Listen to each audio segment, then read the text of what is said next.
Welcome to the second episode of Dead Time, a bonus part of the Dead podcast, where I will read stories or encounters that spill over from my previous episodes.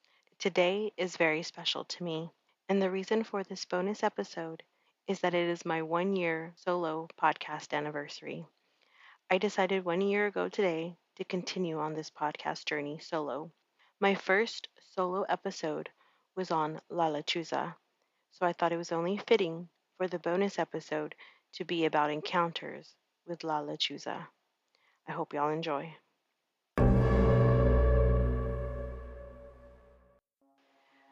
This is a true story by my mom and how I almost fell victim to Lechuza. This happened when I was only a few weeks old, and my mother decided to go to Monterrey, Mexico, to show me to her family who lives there. When we got there, my mother told me that her family decided to have a big party to celebrate our arrival. She explained how everyone wanted to hold me and showered me with gifts as I was the first child of my mother. When it was over, my grandmother took my mom and I to the guest bedroom where we would be sleeping in. My grandma bought an old bassinet for me to sleep in while my mother slept in a bed on the other side of the room. My mom put me in the bassinet and put two small pillows beside me because she was afraid of me accidentally bumping my head. As we got settled, my grandma's Rottweiler, named Rocky, came in. He didn't want to leave, so he stayed in our room since he was relatively a gentle dog. It was very hot that night, so to let some air in, my mom opened a sliding glass door that led to a balcony. We were on the second floor, so she felt safe leaving it open. Soon after she got settled in and went to sleep, it was around 3 a.m. when my mom awoke from the loud growls and barks of Rocky. It was strange to her because he had never acted this way. He was relatively a quiet and gentle dog, so this was alarming to her. She then heard me crying and rushed to my aid. She was left shocked and speechless to what she could make out in the dark. I was flipped on my stomach, face down on the mattress.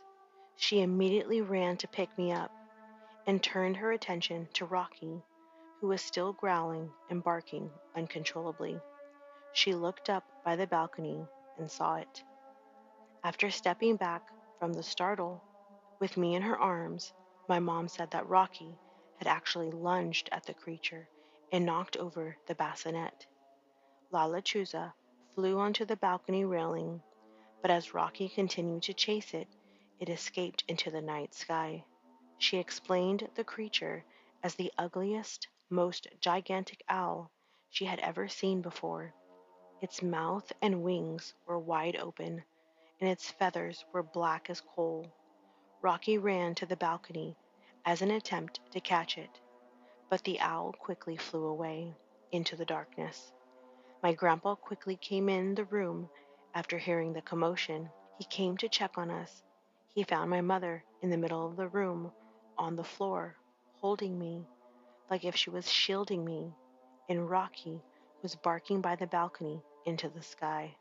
My mother found a scratch on my leg.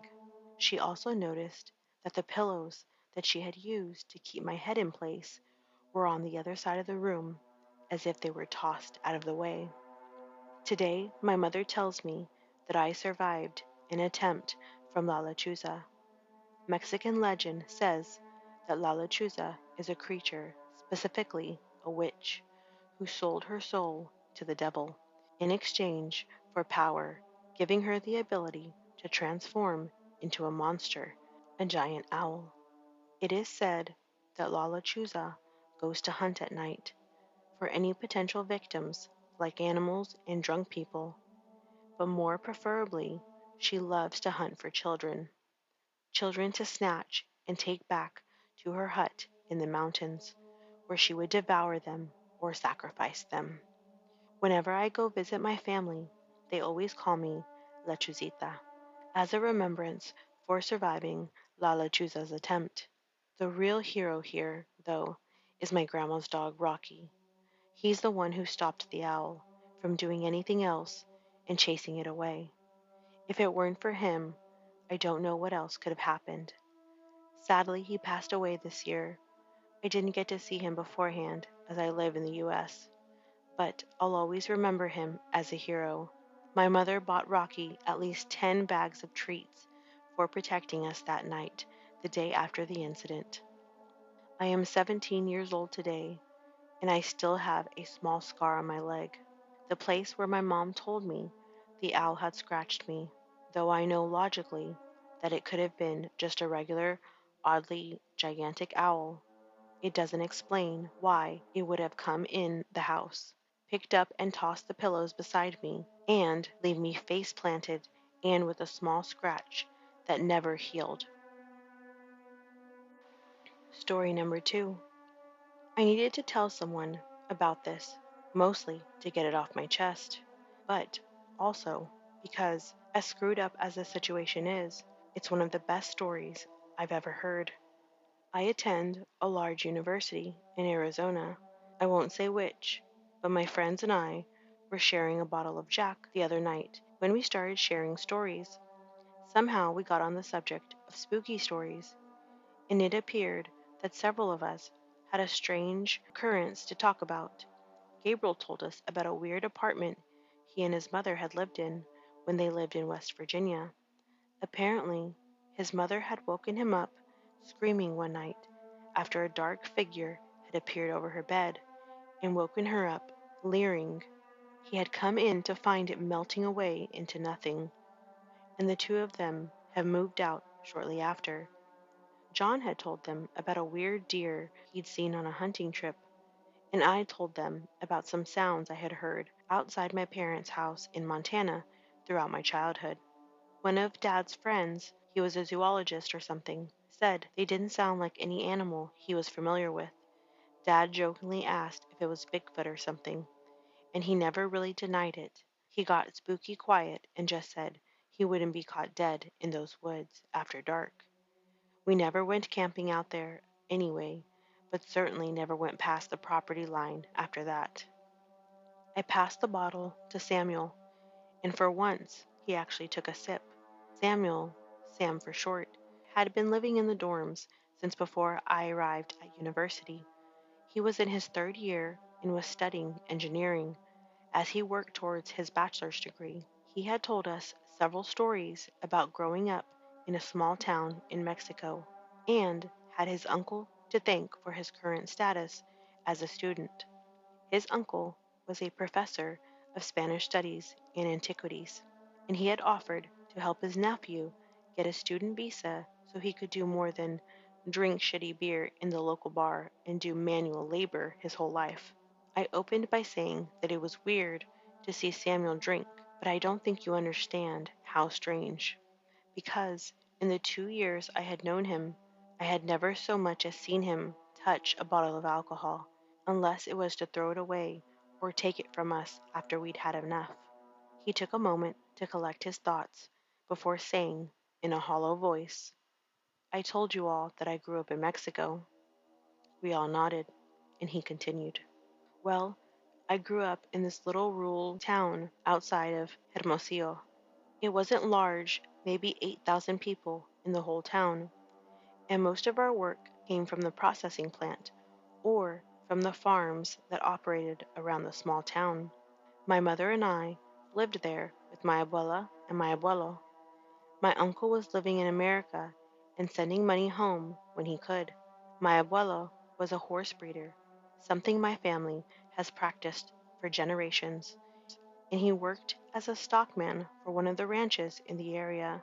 We weren't quite as well off as the rancher, but we were doing okay.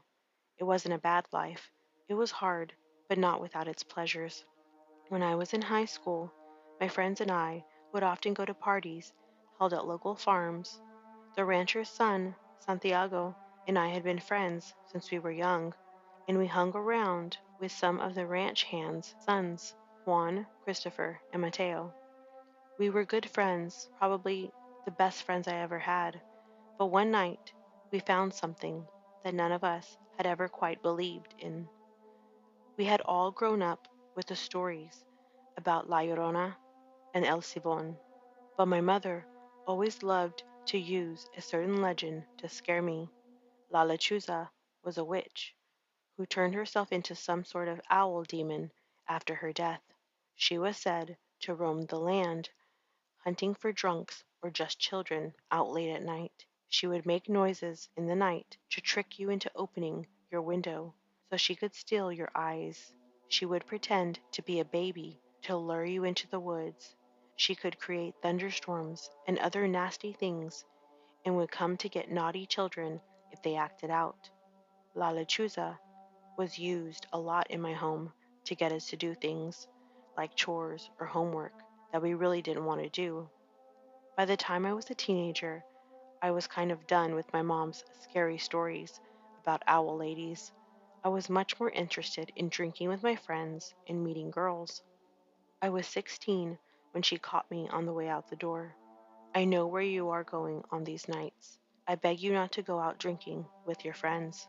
I brushed her off, though, saying I was of age, and if I wanted to go hang out with my friends, then I would. And if La Lechuza should happen across your group, I scoffed, telling her that her stories didn't scare me anymore. That story is what killed your father, she started to say, but I cut her off. Dad had died in a drunk driving accident before I was born. He had driven off the road and hit a tree, his car erupting in a ball of fire. There hadn't been anything left to bury, but Mom had insisted that it had been La Lechuza who had driven him off the road. This made me even scareder of the creature when I was a kid, but now it just made me mad that she would use my father's death like this. I left without another word, climbing into Santiago's car as it pulled away for the last time. She was standing in the road, crying as we drove off. That image will be scarred into my brain until the day I die. We were out late. I couldn't tell you much about the party, just that it was in someone's barn. The beer was hot, the women lukewarm, and the music was subpar at best. I drank too much, trying to forget the fight with my mom, and by the time we called it a night, I was well and truly drunk. We climbed into Santiago's car, all of us laughing and tipsy. We started out, Santiago managing to keep it on the road as we hooped and whooped in the back seat. He was laughing along with us, turning the music up on the radio. But when he swerved, suddenly, we all screamed like banshees.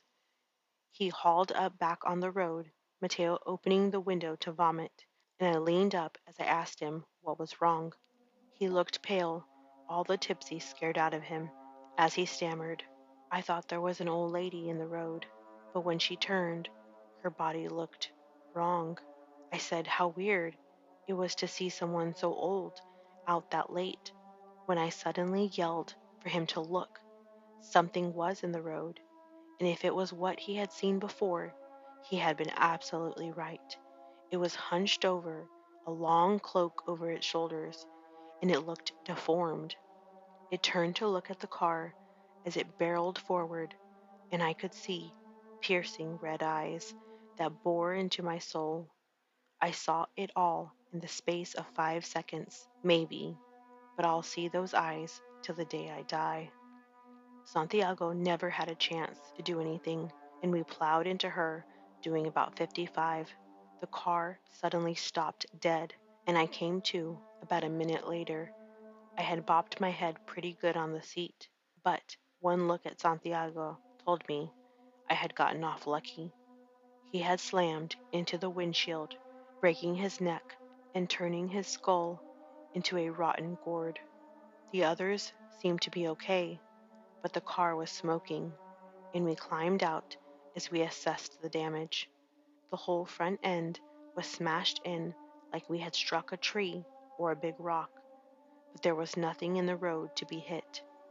I remembered the old lady and moved off to check the ditches, thinking maybe we had knocked her off the road. The others just milled around, not sure what to do, and that's when it happened. The moon was full that night, or I may very well have missed it. A shadow passed over me, a thing with a wingspan like a condor. and I looked up just in time to see it drop onto my friends as they huddled around the car. It landed on Juan, breaking his back and riding him to the ground. He screamed, his screams watery and miserable. He wouldn't scream for long, though. The bird dropped its head and began to feed on him, its beak plunging and diving, as the other two backed away in horror. When it looked up, face dripping blood and owl eyes glaring at me, I ran. I didn't know if the other two ran at the time, but I felt like a mouse who's seen an owl. I ran, still drunk and weaving, and the houses swarm up in my peripherals. I could still hear that wet, crunching sound as the creature fed, and I stumbled as my feet hit a root. I kept running, kept moving, kept showing my heels as the houses wobbled like an oil painting. I kept running, knowing that my house couldn't be far, not noticing the lack of night sounds around me as I ran. When that unearthly screech split the night, I panicked and turned a corner at random.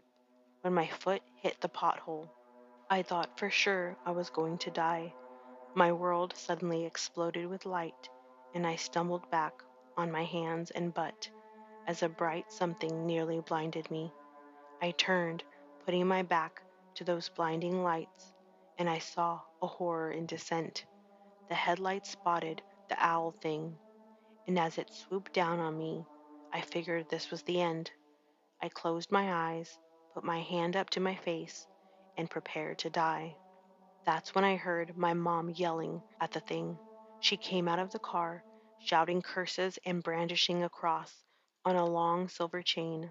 The owl monster flapped its wings, changing its course and taking off.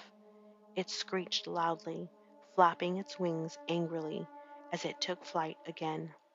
My mother helped me into the car, and I must have passed out because I woke up in my bed the next morning. I would have believed it was a dream if my mother hadn't told me as she sat at the breakfast table with the plate of food and a pot of coffee. She told me all of it, how the creature had killed my dad one night as he walked home drunk, how Santiago and Juan had been found dead that morning, how my other friends had never arrived home. She spelled it all out for me and told me how lucky I was to be alive. She said I had been given a chance and that it was up to me to figure out how to use it. She wasn't happy with my answer after I'd thought about it for a few days, but she understood. I still went to those parties, but I never drank again. Instead, I helped people get home safely. I never saw that creature again, but there were nights that I imagined I could feel its hateful stare. I was taking its prey from it, stealing its food, and it never quite forgave me for that. Not a day goes by that I don't think about that night and my friends who died. We sat around drinking as we listened to his story, a cold chill flowing through us as he told his tale. I'd say this was the end, but it wouldn't do him justice if I did. 3 weeks ago, Samuel came to me in tears and told me that his mother was going to die. I sat him down. He was shaking like a leaf, and asked him how he could possibly know this. Before that, I hadn't seen him in class for a few days, and he looked tired and rattled. He said, I had a dream. I was in my mother's house, the one she has on my grandparents' property, and I heard her crying. I walked into the living room, and there she was, sitting at the kitchen table. I walked up behind her, putting a hand on her shoulder and asking what was wrong. She grabbed my arm then, and her hand had become clawed. Her head turned around. She screeched at me through the owl beak. Her face had become that of the owl witch. And just before I wake up, she screams my mother's name. I asked him what that meant, and he said, some people say that seeing her in a dream means that someone you love will die. She screamed my mother's name. I can't ignore that. 3 days later, he told me He was returning to his hometown for her funeral. They they found her in her room. She'd had a heart attack. I need to go home and say goodbye. Will you watch my plants while I'm away? I told him I would, but I think he knew he wasn't coming back. A week ago, I asked his uncle if there was any news. He only sighed and told me his nephew was missing. My mother tells me that he went to the house he and his mother had shared, and no one had seen him since. We don't know where he is. I don't know what became of Sam, but I pray that the owl witch, Lechuza, didn't get him. The third and final story. Okay, I am sure this story will sound crazy. This all happened about 6 months ago, and I just put it in the back of my head. I wasn't planning on writing a story or really talking about it more, but some recent events have made this all come flooding back. I am jumping ahead of myself. Let me give you some background. About 6 months ago, my boss asked me to drive to McAllen to go and deliver some paperwork for a company we were trying to win. I work in the IT field, and we deal a lot with something called E-rate. Basically, the government gives a certain budget to schools for technical stuff, and we can bid on those items to win the school. Our bid was late, so there was no way I could get it in the mail and get it to the school on time. They were super picky with these things and won't accept any paperwork after a certain time. I have seen people arrive 3 minutes late and they were still turned away. It's like the Hunger Games, but with IT people. Anyway, we weren't fully done with the bid, so my boss decided to go with me so he could finish filling out the paperwork while we drove to McAllen from San Antonio. If anyone has driven to McAllen before, you know what I'm talking about. It is the most boring drive that I've ever done, especially in the early morning with a person that doesn't talk to you because they are working. We arrive at McAllen and we had to stop and get our bid professionally printed and fancy. We were going to be late, so I had to drive like a bat out of hell to get to this freaking school. I don't know what I was expecting when we got there. A fanfare, trumpets blasting from the heavens, even a warm welcome. Good thing I got none of those. I hustled inside, and the lady at the front desk greeted me and wanted to chat. She kept saying how they wouldn't accept anything late. Wow, I drove from San Antonio. The lady let me in. I have 3 minutes. I danced from foot to foot like I had to go to the bathroom, and she finally gave me my visitor badge so I could barrel through the hallway in a desperate attempt to get the stupid packet turned in. I am sure you have all done this before, the run through the hallway, walk past the doors, hustle in school. That was me. However, brand new heels on freshly polished tile made me look like a drunk mad woman barreling through a school. I finally got to where I needed to go and burst into the door. A man was sitting contentedly at his desk. He looked at me, looked at the packet, and without a word, took it. He checked the time and wrote on the packet the exact time, 2:58 p.m. I puffed out a sigh and tried to make a joke about how I am glad I made it on time. He gave me a sideways glance and put the packet down. He returned to whatever he was doing at his desk while I stood awkwardly in front of him.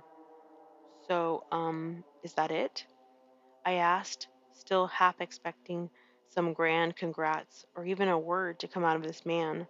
He simply nodded, and I trudged my way back through the halls, a bit disappointed that I went through so much effort for such a shitty ending.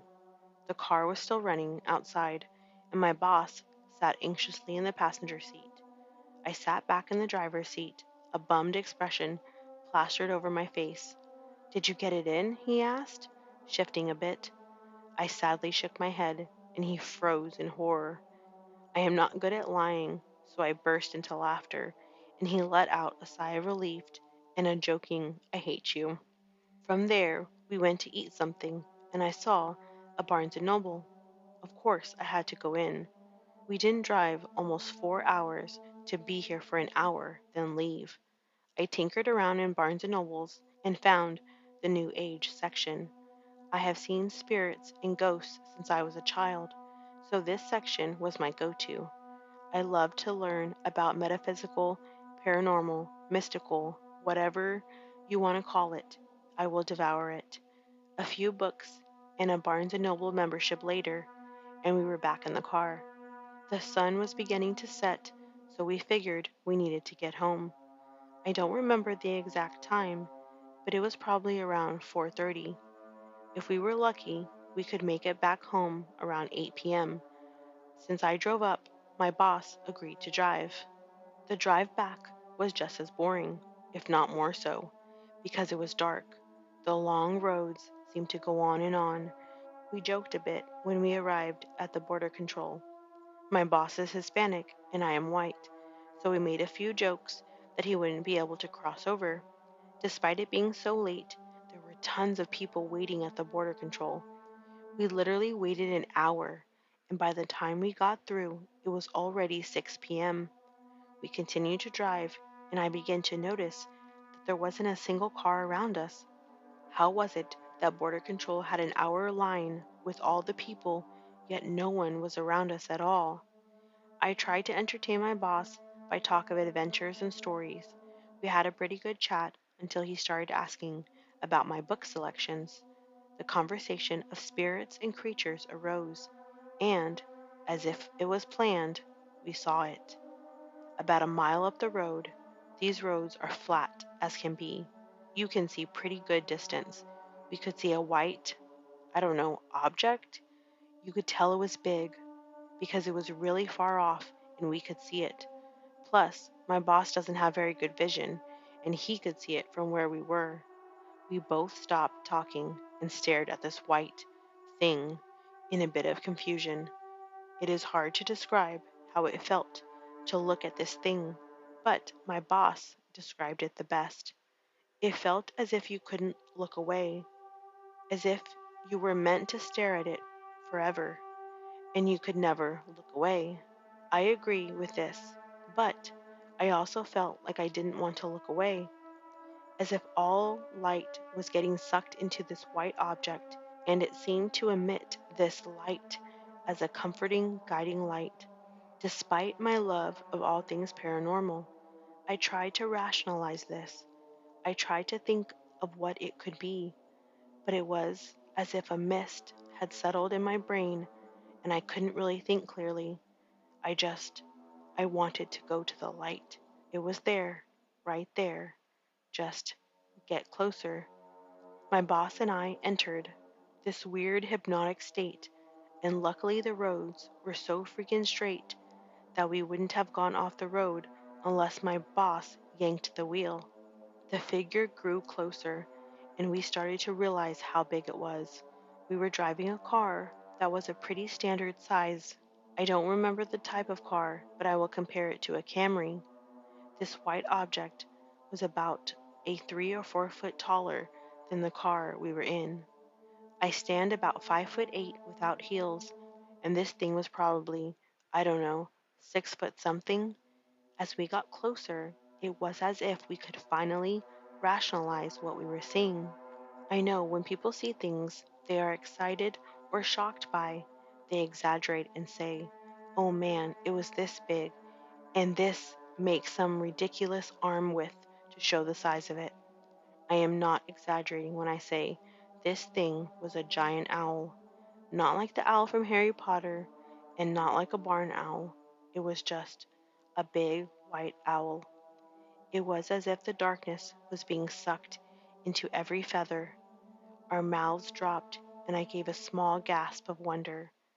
I have been to a few bird conservatories, and there was no way this was a real owl.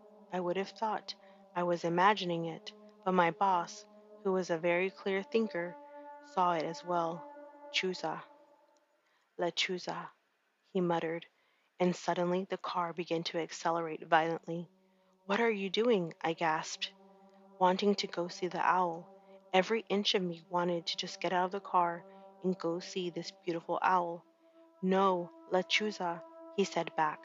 We were now speeding towards this owl, and suddenly it opened its wings wide. Its wingspan was bigger than the car. Easy. It didn't fly away, however, it just stood there with its wings open, sucking every bit of darkness in from around it, as if it were a black hole of white light.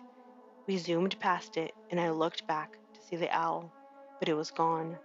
My boss had wild eyes as he drove. Eventually, he slowed down, and we didn't speak a word the rest of the drive. So, why am I bringing this up now? I moved into a house back in April. I had a few ghost run ins, but we have been living in peace with it, so I am not worried. I have a 200-year-old oak that sits in my front yard. Last night, I heard an owl right outside my window. It sounded like it was sitting on my windowsill, but I couldn't see it from the window. I had put the whole ordeal in the back of my head.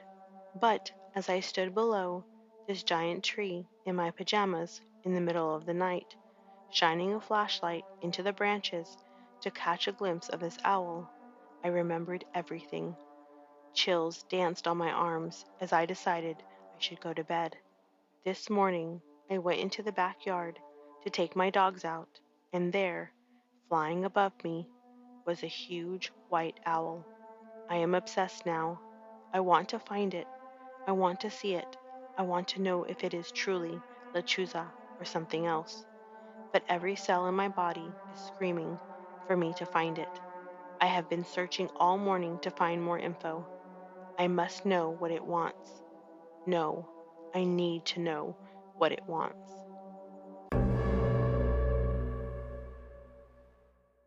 Well, I hope y'all enjoyed those stories, and I just want to say thank you for one whole year on this solo journey. I also want to thank one of my podcast besties, Chrissy, with the Paranormal Misfits podcast. She is the reason why I continued this podcast solo. I quit for almost a year, and it was with her encouragement, her guidance, and her friendship that pushed me into continuing. So I am very grateful for her. And also, I want to thank all of my listeners, my supporters, and my podcast family. Y'all are all amazing, and I could not do it without all of y'all's support, encouraging words, and help. So here's to another year. That brings me to the end of Dead Time. Thanks for listening to the Dead Podcast. Please follow me on Instagram, Facebook, and TikTok at the Dead Podcast. Also, feel free to send in your stories, episode suggestions, or feedback at the Dead Podcast 1 at gmail.com, or send me a DM on Instagram. If you enjoyed this show, please rate and review the podcast on whatever platform you are listening on, and be sure to come back next week for my next episode.